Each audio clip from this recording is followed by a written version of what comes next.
Elevation Nation. It's been a little while since we've been here. We're excited to be back. A lot has happened in the world. A lot has happened in our lives.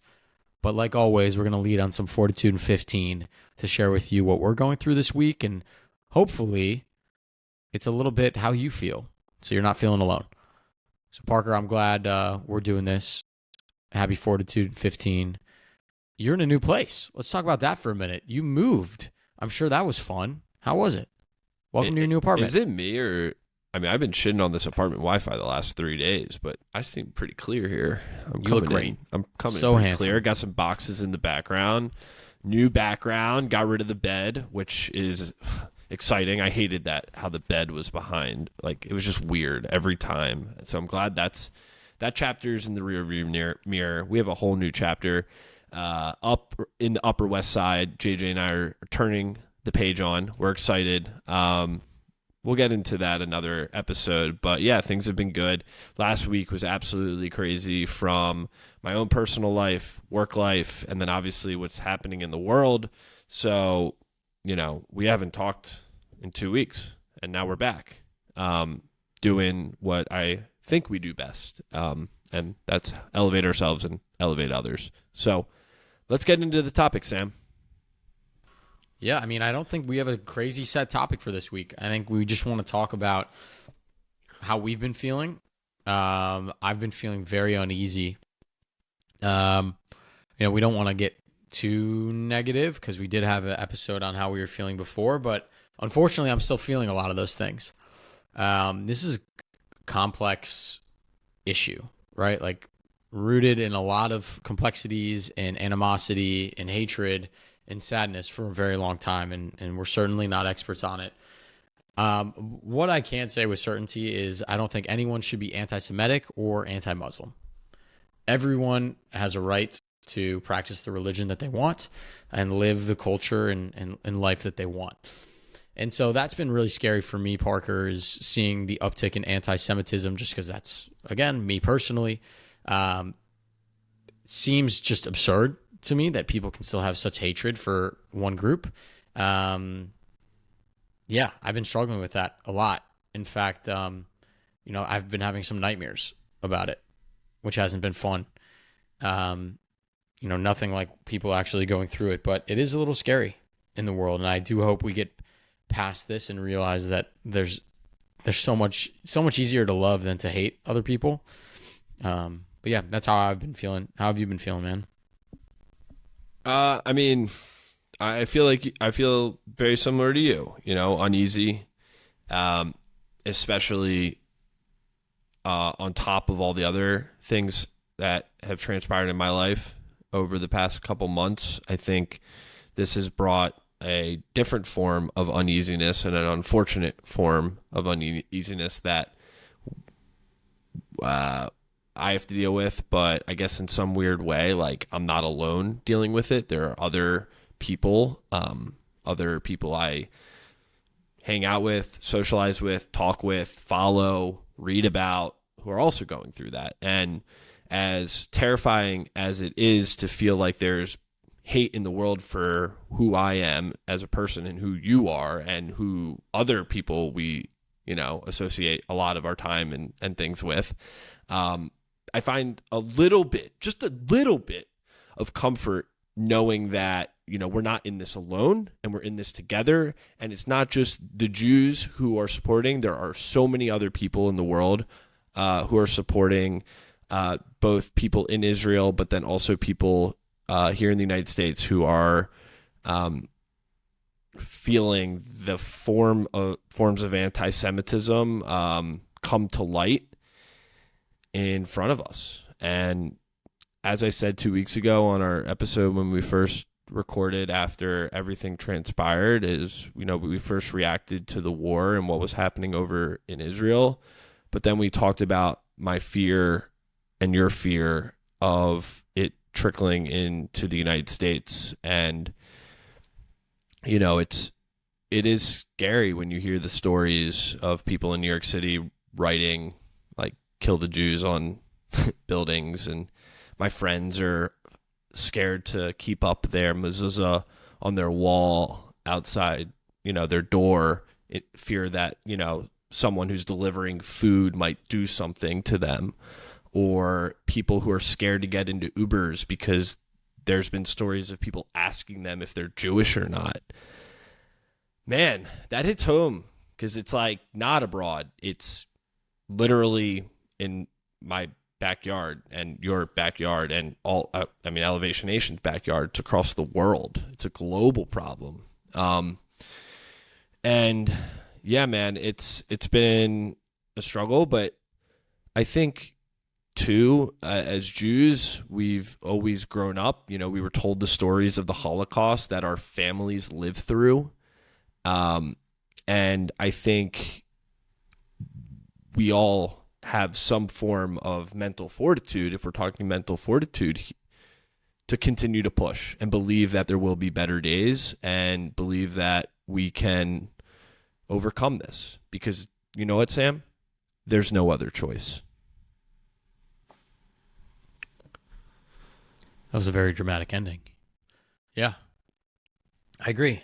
It's certainly scary that it hits home. There was a pro-Palestinian march in D.C. on Saturday, and I was biking around the city, and tons of Palestinian flags and posters and however I feel about that, and it still felt and feels like it's us against them, which really sucks, because what it really is humans against humans suffering and dying.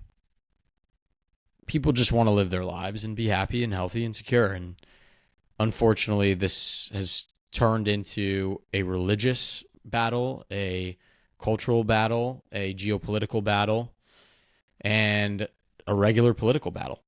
And it's so complex that it's difficult. But yeah, I mean, I would be lying if I said when I didn't bike by people cheering pro-Palestine that I felt, man, I wonder if they would try to hurt me if they knew I was Jewish. Certainly crossed my mind. Certainly did. And again, that's stereotyping. They would, I mean, we're stereotyping here, but I think in some way they would look at you in some certain way. Just the way I don't that know. You're looking at them right now and talking about that. That's what's hard. I mean, I want to have like conversations with people, civil conversations with people. Like, I would have loved to have stopped and talked and heard their perspective, because I'm sure they're marching because they have family members in Palestine that they feel are oppressed and want to make a change. And like, I respect that. I can't hate on that. What I can hate on is if you hate me because I'm Jewish, or if I have hatred towards you because of your religion. Like, I think the world just needs a lot more empathy, and I'm trying to figure out how to do that in an intelligent way. Supporting my religion and a country that I care about, and people that I care about, and my friends and my community, while also understanding that there are a ton of things that I did not learn, that I don't fully know about with this situation. And so I need to better educate myself around this entire war. Overall, just hoping for peace and for nobody else to get killed, and people to be able to live secure and feel free and happy. And that's, I think, the goal. So that's what I've been struggling with. It certainly makes it difficult to work and deal with things that don't matter, like life and death. But we're trying to get through it. We're trying to push through it and still live our happy lives as much as we can. No doubt. I mean, puts a lot of things in perspective for sure. And we know people who are over there right now, who have,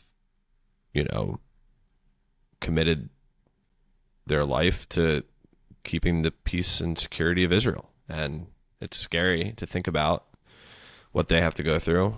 It's scary to think about what other civilians and families, especially those of people who are lost or never coming back, have to go through. And then on top of that, it's like, for me personally, the fear of like what's, next here in like America. Like, even I forget where I was over the weekend. I was talking with a friend, and they're like, yeah, our parents are even like considering like buying a piece of property in Israel because we're afraid possibly that we will have to leave the United States one day. And as crazy as at first, I was like, wow, that is such a crazy thing to say. But then I thought about, like, how crazy is that really? And I don't believe that's the case, but I can tell you that people in 1920s and 30s never thought that they'd have to leave their home in Austria and Germany and Poland and France. And that is what is so crazy, because that happened less than 100 years ago. And so I can tell you that I've read a lot about the Holocaust and World War II and even World War I, and have educated myself about the anti-Semitism and the reasons for some of the reasons why that hate and that war happened. And to be honest with you, we say never again, but I think we have to remind ourselves that never again is a hope. It's not for certain. And that is the fear that I think a lot of Jews feel today. Yeah, you're spot on. Absolutely right. Thank you for allowing us to talk about this again this week, Parker. It's just been something that's been tough, and I don't know when it'll get easier to deal with. I mean, I certainly have raised anxiety walking around, but at the same time, I've never been more proud to be Jewish and of my community and of my culture. Hell yeah. Hell so, yeah. I'm not taking. You see this thing, man? My mom was like, even like, are you going to consider keeping it on? I'm like, bro, you will have to on my leg, you will have to rip this high off my neck if you want it off. And it's pretty strong metal. Like, it ain't coming off. And when I go and run with my shirt off in the middle of New York City, okay, could something happen? Yeah. But this is who I am. This is my identity. And if you have a fucking problem with it, you can come talk to me about it. Not be immature and take it to the next level. And that is what the world needs more of. More conversation and less violence. Amen to that, brother. Yeah. Love it. All right, elevator shout-outs. Elevator 115, Gigi Robinson. I just want to commend Gigi, and also elevator number 120, Danielle Farage.